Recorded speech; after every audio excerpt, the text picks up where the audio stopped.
तेभ्य नमो अरिहन्ताणं नमो सिद्धाणं नमो आयर्याणं नमो वज्रायाणं नमो लोये सवसाहुणं मङ्गलं भगवान् वीरो मङ्गलं गौतमो गणी मङ्गलं कुन्दकुन्दाद्यो जैनधर्मोऽस्तु मङ्गलं सर्वमङ्गलमाङ्गल्यं सर्वकल्याणकारकं प्रधानं सर्वधर्माणां जैनं जयतु शासनं जैनं जयतु शासनं जैनं जयतु शासनं जीवमजीवं दव्वं जिनवरवसहेण निडिठं देविन्दविन्दवन्दं वन्दे तं सर्वदा शिरसा। तो कल हमने मोक्ष मार्ग अधिकार के प्रारंभ की गाथा हमने देखी थी। तो उसमें दो प्रकार से मोक्ष मार्ग का निरूपण किया था। व्यवहार नय से सम्यक दर्शन ज्ञान चारित्र यही मोक्ष मार्ग है ऐसा कहा, और निश्चय नय से तीनों की एकता रूप अपना आत्मा ही मोक्ष का कारण है ऐसा कहा था। और कल निश्चय व्यवहार की भी विस्तृत चर्चा की ही थी कि निश्चय जो है सत्यार्थ और भूतार्थ है और उसी का कारण व्यवहार नय है इस प्रकार। और व्यवहार नय पूर्णतः है नहीं है, व्यवहार निश्चय का कारण है, ये दोनों ही आवश्यक है। और निश्चय व्यवहार मोक्ष मार्ग इस प्रकार पिछली गाथा में बताया था। आज हम निश्चय मोक्ष मार्ग के बारे में जानेंगे 40वीं गाथा में। तो इसमें जो पहले की गाथा में निश्चय मोक्ष मार्ग की बात आई थी वही बात कही है, परंतु अन्य शब्दों में कही है। उत्थानिका में भी देख सकते हैं कि पूर्वोक्तमेव निश्चय मोक्ष मार्ग प्रकारांतरेण दृढ़यति। जो पूर्वोक्त पहले ही जो निश्चय मोक्ष मार्ग का स्वरूप कहा था वही प्रकारांतरेण अलग शब्दों में कहते हैं। तो गाथा देखते हैं।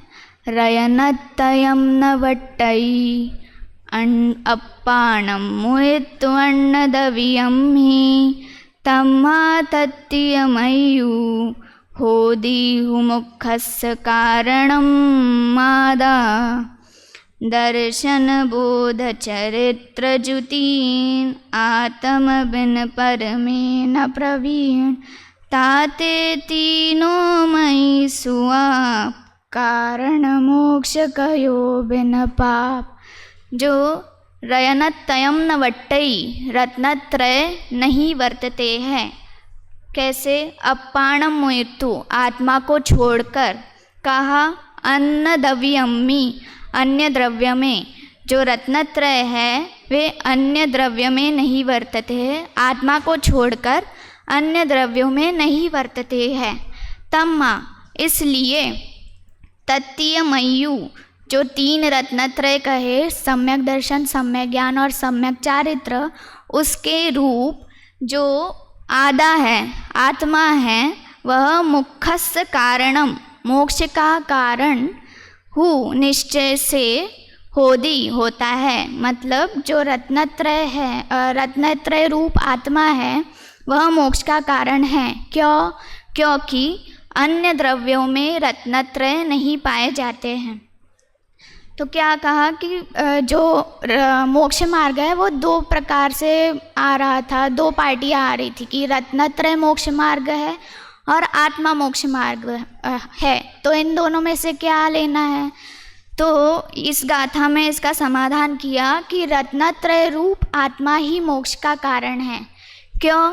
क्योंकि रत्नत्रय जो है वह अपनी आत्मा में ही उत्पन्न होते हैं, आत्मा में ही उत्पन्न होते हैं, अतः वे ही। और रत्नत्रय मोक्ष का कारण कहा था, तो ये रत्नत्रय रूप आत्मा है वह मोक्ष का कारण है। मोक्ष पाहुड़ की 105वीं गाथा में भी कहा है सम्यक सुदर्शन ज्ञान तप समभाव सम्यक आचरण सब आत्मा की अवस्थाएं आत्मा ही है शरण। जो सम्यक दर्शन है, सम्यक ज्ञान है, तप है, समता भाव है और सम्यक चारित्र है, ये आत्मा की ही अवस्था है, आत्मा की ही पर्याय है, आत्मा में ही उत्पन्न होती है। अतः यह आत्मा ही शरण करने योग्य है, अर्थात आत्मा ही मोक्ष का मार्ग है और इसकी शरण से ही, इसके लक्ष्य से ही हमें मुक्ति की प्राप्ति हो सकती है। तत्वार सूत्र के पहले जो सूत्र है उसमें भी कहा कि सम्यक दर्शन ज्ञान चारित्राणि मोक्ष मार्ग। जो सम्यक दर्शन, सम्यक ज्ञान और सम्यक चारित्र, इन तीनों को मिला के जो है वह मोक्ष मार्ग होता है। जो सम्यक दर्शन ज्ञान चारित्राणि, यहाँ बहुवचन का प्रयोग किया है और जो मोक्ष मार्ग है वह एक वचन का। तो जो इन तीनों रूप आत्मा है वही मोक्ष का कारण है।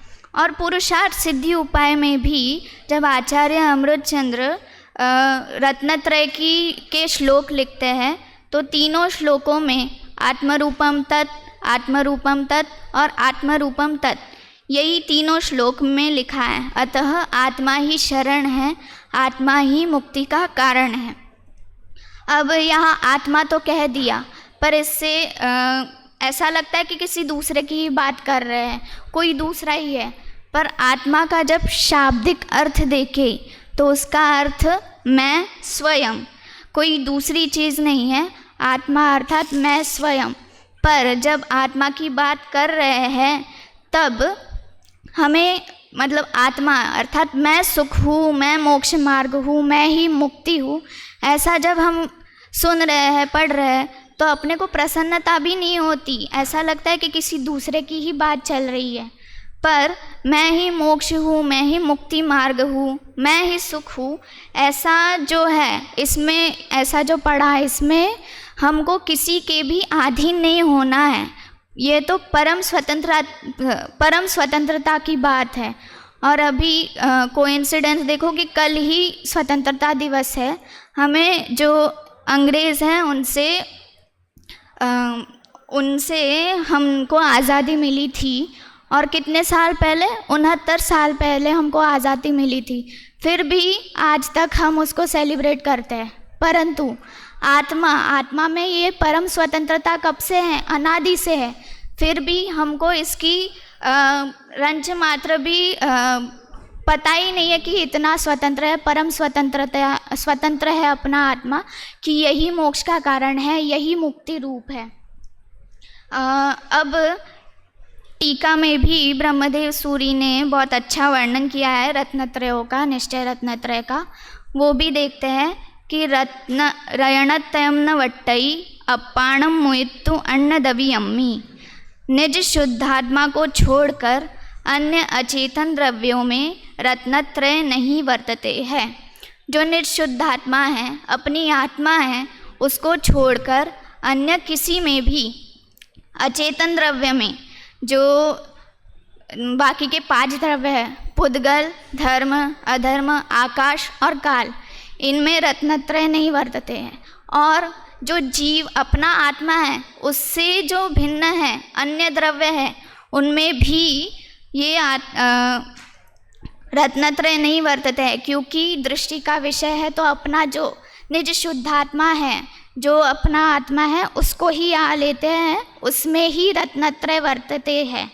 और इसलिए क्या कहा कि तम्हा तत्य मय्यु होदी हु मुखस्य कारणमादा। अतः वह रत्नत्रयमय आत्मा ही निश्चय से मोक्ष का कारण है, होता है, ऐसा तू जान। अतः जो रत्नत्रय है अन्य में नहीं वर्तते हैं और रत्नत्रय ही मोक्ष का कारण है।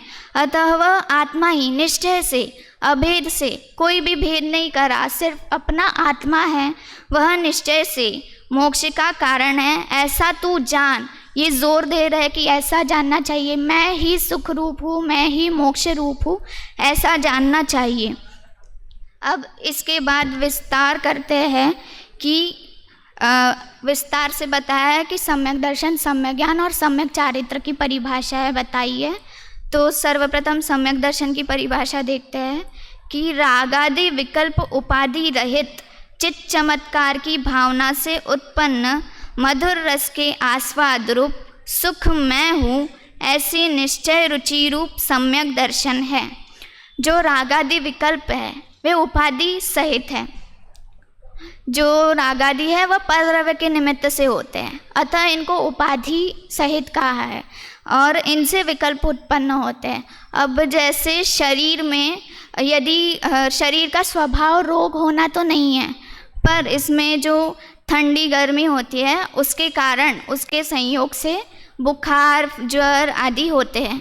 तो इसका स्वभाव तो ये नहीं है कि रोग होना, वैसे ही आत्मा का स्वभाव राग नहीं है और अतः इसको उपाधि स्वरूप बोला है। दादा भी एक उदाहरण देते हैं कि खांसी जो है, वो जो बड़े बुजुर्ग लोग हैं वो खांसी को जो पर्दा मतलब जो ढकते थे, घूंघट ढकते थे औरतें, तो उसमें खांसते हैं कि जो घूंघट ढक ले, बहू बेटियाँ आदि घूंघट ढक ले, तो उसमें वो क्या खांसी को उपादेय मानता है, पर वो खांसी उपादेय नहीं हो सकती है। और ऐसा मानते मानते उनको फिर बहुत बड़ी टीबी हो गई और उनकी मृत्यु हो गई। तो यदि हम रागादि को ही अपना मानेंगे तो ये उचित नहीं होगा, क्योंकि ये हमको संसार में परिभ्रमण का कारण है। मोक्ष मार्ग प्रकाशक के दूसरे अधिकार में भी कहा है कि राग को कर्म के निमित्त से नहीं होते हैं, ऐसा मानेंगे तो सिद्धों का अभाव हो जाएगा, क्योंकि मोक्ष में तो राग नहीं होता है, अतः राग अपना स्वभाव नहीं है। और इससे जो रागादि के विकल्प है, अब रागादि में शुभ राग भी ले, जो लोग कहते हैं कि बाह्य व्रत तप जो है शुभ भाव है उससे ही मोक्ष होगा, उससे मोक्ष होगा, तो इसका भी इससे निषेध कर दिया है कि वे व्रत तप आदि भी मुक्ति का कारण नहीं है।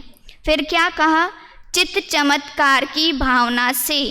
चित्त चमत्कार, जो चित्त मतलब चैतन्य रूप जो चमत्कार है, ज्ञान दर्शन रूप चमत्कार है कि ज्ञान समान न आन जगत में सुख को कारण। ज्ञान के समान इस जगत में सुख का कारण कुछ भी नहीं है।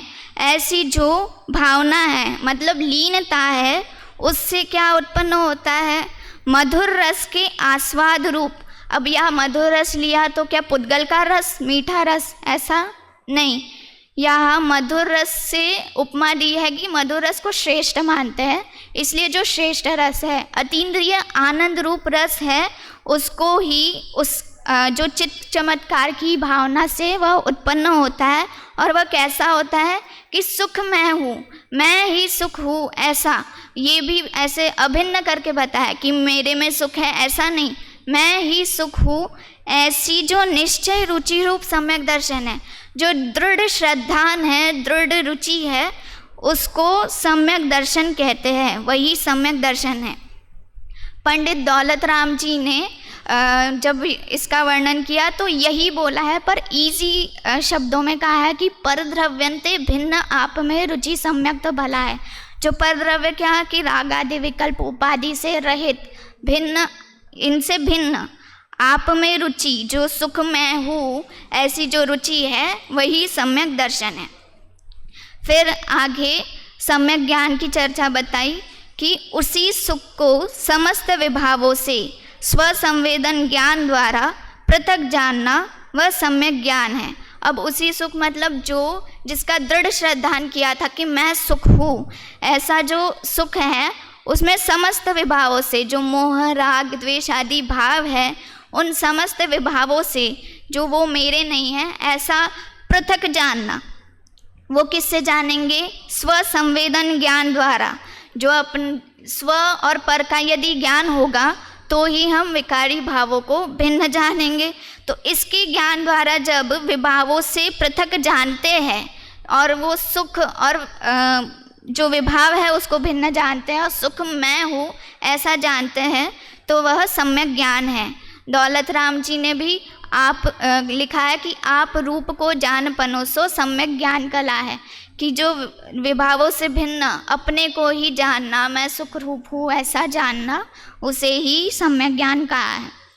फिर सम्यक चारित्र की बात आई कि उसी प्रकार दृष्ट श्रुत अनुभूत भोगों की आकांक्षा आदि समस्त दुर्ध्यान रूप मनोरथ से उत्पन्न संकल्प विकल्प के जाल के त्याग द्वारा उसी सुख में लीन, संतुष्ट, तृप्त और एकाकार परम समरसी भाव से भीगे हुए चित्त को पुनः पुनः स्थिर करना वह सम्यक चारित्र है। अब यह दृष्ट श्रुत अनुभूत भोगों की आकांक्षा, इसका तात्पर्य क्या है कि दृष्ट किसी के देख है कि इसके पास कितना धन है, कितनी भोग सामग्री है, उसकी आकांक्षा करना कि ये मेरे पास होना चाहिए। फिर जो सुने हुए हैं कि कोई बताता है कि इसके पास देखो कितना सारा धन है, और उसकी भी अपने को आकांक्षा रहती है। फिर अनुभूत, जो स्वयं ही अनुभव किए हैं कि जो अनुकूल जो प्रतिकूल है उसमें जो दुख रूप हमको भोग सामग्री मिली थी, और फिर अनुकूल को अच्छा मानते हैं और वही मिलने की आकांक्षा इच्छा निरंतर करते रहते हैं। और इसको दूसरी साइड से भी देख सकते हैं कि दृष्ट मतलब जैसे अपन ने मूवी 20 बार भी देख ली होगी कोई मूवी, पर उसको बार बार देखने की इच्छा हो रही है, बार बार देखने की इच्छा हो रही है। फिर कोई गाना, उसको हम लूप में ही सुनते जा रहे हैं, उसकी आकांक्षा कर रहे हैं। और अनुभूत, जो जैसे कोई अम्यूज़मेंट पार्क में गए, वहाँ कोई राइड पसंद आई तो वही मेरे को वही अनुभव करना है, ऐसे दो प्रकार से ले सकते हैं। तो इसकी जो आकांक्षा है वो क्या है, वो समस्त दुर्ध्यान रूप मनोरथ है, मतलब वह दुर्ध्यान रूप है, आर्त ध्यान रूप है, वह निदान का कारण है। और ये मन में उत्पन्न होते हैं, क्या मन में होते हैं तो क्या उत्पन्न होते हैं, संकल्प विकल्प उत्पन्न होते हैं। ये जो आर्त ध्यान रौद्र ध्यान रूप परिणाम है, इससे संकल्प विकल्प के जाल होते हैं। तो जो जैसे स्पाइडर का वेब होता है, उसमें स्पाइडर खुद ही अटक जाता है, वैसे ही अज्ञानी इन विकल्प संकल्प जालों को खुद करता है और उसमें अटक जाता है। परंतु इनके त्याग द्वारा, जब त्याग कब होगा, जब वस्तु स्वरूप का ज्ञान होगा। वस्तु विचारत ध्यावते मन पावे विश्राम, जो मन के विकल्प है वो वस्तु स्वरूप का जब ध्यान करेंगे कि मैं सुख रूप है पर द्रव्य भिन्न है, ऐसा जब वस्तु का स्वरूप हमको पता पड़ेगा, तब ही ये विकल्प संकल्प के जाल नष्ट होंगे। फिर क्या कहा कि उसी सुख में लीन, संतुष्ट और तृप्त। अब यहाँ लीन, संतुष्ट, तृप्त को एक जैसा ही मीनिंग तो एक ही है कि उसमें ही लीन रहना, संतुष्ट, और कुछ भी आकांक्षा नहीं है और कुछ भी इच्छा नहीं है, और उसमें ही तृप्त रहना। पर यहाँ उसका इम्पैक्ट ज़्यादा करने के लिए ऐसा कहा है, 3 बार एक ही बात को कहा है कि लीन, संतुष्ट और तृप्त होना और एकाकार। जब जो मैं सुख हूँ, मैं ही चैतन्यमय हूँ, ऐसा जब ज्ञान होगा तब एकाकार ज्ञान हो जाएगा, पर द्रव्यों का कोई भी रंच मात्र भी इच्छा नहीं रहेगी। तो एकाकार परम समरसी भाव, परम समता भाव से, जो अब परम समता भाव का नियम सार के 259वें कलश में भी लिखा है, परम आवश्यक अधिकार की टीका में, कि जो मुनिराज है वह अंतर्बाह्य जल्प विकल्पों को छोड़कर समता रसमय चैतन्य चमत्कार का स्मरण करते हैं। जब ये मतलब जो विकल्प संकल्प है, जब ये छूट जाएंगे तब जो समता रस है वह उत्पन्न होगा। और इसको वाइस वर्सा भी ले सकते हैं कि जब समता उत्पन्न होगी तभी विकल्प संकल्प नष्ट हो जाएंगे। और इससे क्या, भीगे हुए चित्त को, जो परम समरसी भाव से जो चित्त भीगा हुआ है, उसमें ही लीन है, उसको पुनः पुनः स्थिर करना, कि उसी में जमना, उसी में लीन होना। माँ चिट्ठी माँ जंपई, मतलब उसी में ही रमना और कुछ भी नहीं करना, वह सम्यक चारित्र है। और दौलत राम जी ने भी इसको इजीली बताया कि आप रूप में लीन रहे थे सम्यक चारित्र सोई, जो अपने में ही स्थिर होना, जमना रमना, वही सम्यक चारित्र है। फिर आगे क्या बताया, इस प्रकार कथित लक्षण निश्चय रत्नत्रय शुद्धात्मा को छोड़कर अन्यत्र घटपट आदि बहिर्द्रव्यों में नहीं रहते हैं। जो निश्चय रत्नत्रय जो अभी बताए हैं वह शुद्धात्मा को छोड़कर अन्य जो घटपट आदि है वह बहिर्द्रव्यों में नहीं रहते हैं। नियम सार की ही 38वीं गाथा में लिखा है कि जीवादि बहिस्तत्वम हेयम, जो जीवादि बहिस्तत्व है, जब दृष्टि का विषय की बात आती है तब ये जीवादि जो तत्व है वे भी हेय हो जाते हैं।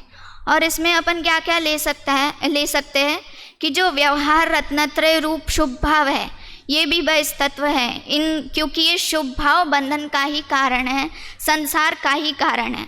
फिर देहादिक की क्रिया, आहार पानी की शुद्धि, यह जो है वह देह की क्रिया है, पर की क्रिया है, जड़ की क्रिया है, इसलिए वे आत्मरूप नहीं हो सकते, मोक्ष का कारण नहीं हो सकता, आत्मधर्म नहीं हो सकते, यह इससे सिद्ध होता है।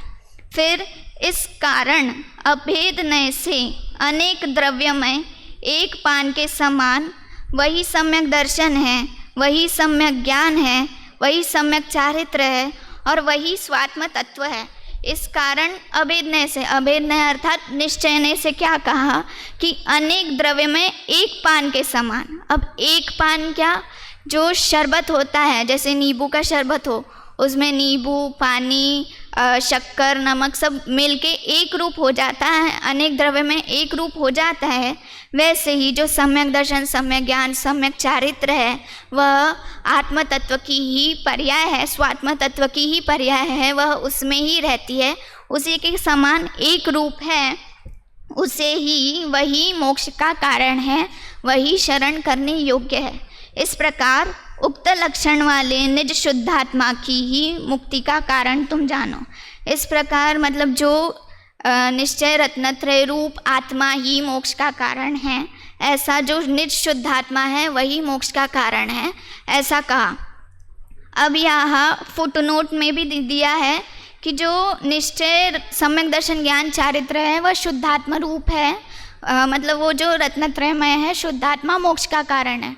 तो चौथे गुण स्थानवर्ती जो जीव है, इससे यह सिद्ध होता है कि उसके जो सम्यक दर्शन उत्पन्न होते हैं उसके सहित, उसके साथ जो भूमिका अनुसार जो सम्यक चारित्र है वह सुख है वह भी उत्पन्न हो जाता है, इससे यह सिद्ध होता है। फिर अभी क्या कि सम्यक दर्शन ज्ञान चारित्र, इसको ही मोक्ष मार्ग क्यों नहीं कहा कि जो सम्यक दर्शन ज्ञान चारित्र है ये पर्याय है, ये क्षणिक है, ये नष्ट होने वाली है और पर्याय आश्रय से कुछ नहीं होता है, क्योंकि वे द्रव्य में ही उत्पन्न होते हैं और द्रव्य कांस्टेंट रहता है। जैसे पावर हाउस देखें, वह द्रव्य है और उसमें जो करंट है वह पर्याय है। यदि करंट को ही सर्वस्व मान लिया तो क्या होगा, जो पावर हाउस है उसमें से ही करंट निकलता है, पावर हाउस ही नहीं मानेंगे तो करंट कैसे निकलेगा। वैसे ही जो आत्मा है वह पावर हाउस है और जो रत्नत्रय है वह करंट है। अगर आत्मा का आश्रय नहीं लिया, जो पर्याय है सम्यक दर्शन ज्ञान चारित्र, उसका आश्रय लेंगे तो हमें सुख की प्राप्ति नहीं होगी, क्योंकि आत्मा ही पावर हाउस है, उसको ही, उसका ही आश्रय करना चाहिए। इस प्रकार हम परम स्वतंत्रता को प्राप्त कर सम्यक दर्शन ज्ञान चारित्र रूप निश्चय मोक्ष मार्ग प्रकट करें, इसी मंगल भावना से ओम नमः सिद्धेभ्यो।